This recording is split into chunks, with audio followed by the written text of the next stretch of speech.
Tanya James is one of few women in West Virginia who travels 1,000 feet below ground to work in the coal mines, an industry historically dominated by men.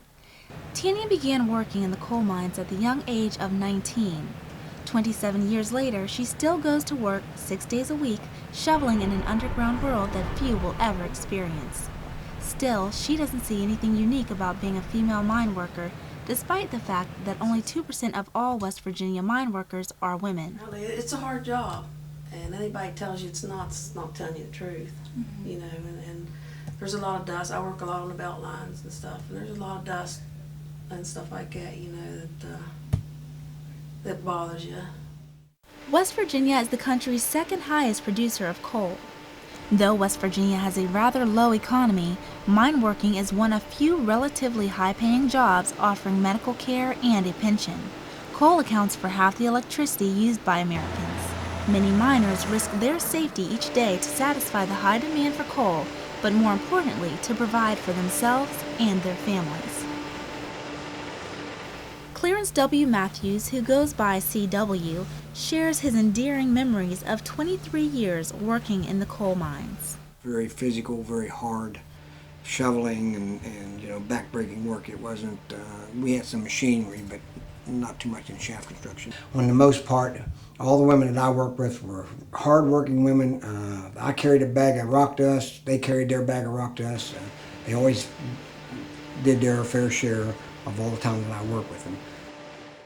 Andy Duke, a disabled veteran and volunteer at the VA hospital in Clarksburg, West Virginia, was eager to share his feelings on the effects of the coal mining industry in his state.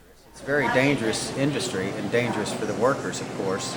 You know, West Virginia, the coal miners are might be a little sexist in that regard, thinking that women are not really, belong in the coal mines. But, that's changing, of course. There's a lot of women in the mines.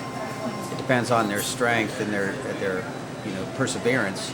I imagine more women are willing to take that risk and go down in the deep mines, which is a very risky job. So it depends upon their willingness to make that money that the mines have to offer, of course, because it's a dangerous job. We all know that. I mean, the money's good, and there's not many other industries around here that you can choose from.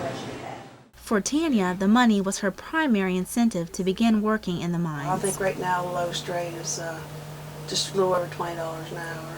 The highest pay is probably close to $22 an hour. In Buckhannon, a few miles north of Sago, Councilmember M. Keith Queen offered his perspective of the mining industry, having worked in the mines for 14 years. The ladies that we had in the mines was more encouraged by their families because it was a family tradition, mining tradition. I'm not sure that the community itself encourages that. The crews that I supervised did have female workers. One was a shuttle car operator, one was a roof boat operator, and we had a female that did labor work, worked behind the operating section, and also a female that worked on the longwall section. They always support her in everything she wants to do, because that's her life. Right.